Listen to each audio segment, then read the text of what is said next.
Dalawang magkapatid na babae sa Cebu biglang naglaho sa dilim. Sino ang tunay na killer? Ang kontrobersyal na pagpatay sa Chong sisters. Sino ba talaga ang may sala? Isang maulan na gabi noong Hulyo 16, taong 1997 sa Cebu City.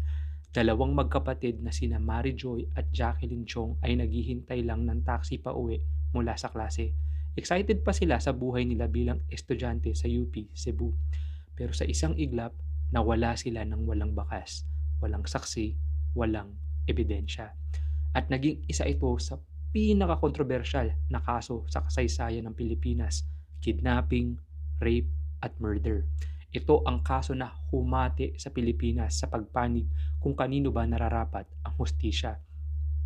Sino ba ang Chong sisters? Sina Mary Joy, 21 anyos, at Jacqueline, 23 anyos, ay mabubuting anak ng Chinese-Filipino family. Maganda, matalino, at puno ng pangarap. Pagkatapos ng klase nila sa Ayala Center, naghintay sila ng sasakyan sa ulan. Kinabukasan, natagpuan ang katawan ni Mary Joy sa ilalim ng bangin sa car-car. Nakagapos, inabuso, pinagsasasaksak at itinapon na parang basura. Si Jacqueline, hanggang ngayon, nawawala pa rin at walang katawan na natagpuan. Ayon sa investigasyon, lumabas ang testigo na si Davidson Valiante Russia na nagsabi na 7 lalaki ang gumawa, kabilang si Francisco Juan Paco Larrañaga, anak ng mayamang pamilya, at may 6 pang iba. Sabi ni Russia, kinidnap ang magkapatid ng 7 sospek, dinala sa bahay, ginahasa, pinatay si Mary Joy at itinapon.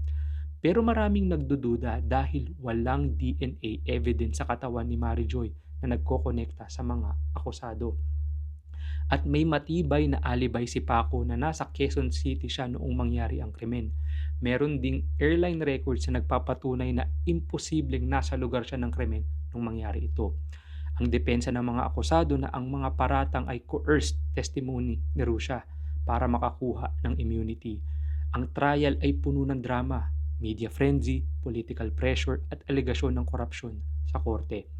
Ang hatol, noong 1999, nahatulan ng Regional Trial Court ang 7 ng guilty sa kidnapping with rape and murder.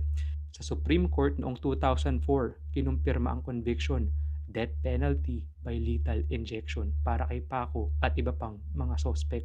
Subalit noong 2006, na-abolish ang death penalty at commuted sa life imprisonment ang sentensya ng mga nahatulan. Si Paco, bilang isang Filipino-Spanish at dual citizen, ay na-transfer sa Spain noong 2009 para pagbayaran ang sentensya niya.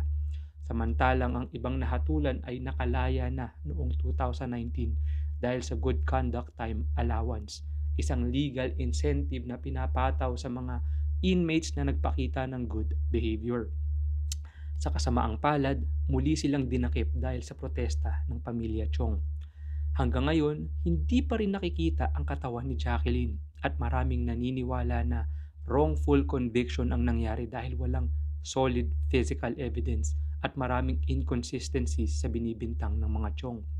Paano kung ang hustisya ay nakadepende lamang sa testimonya ng isang tao na maaaring nagsisinungaling lamang para sa sariling immunity, o kaya naman dahil sa impluensya ng media at politika?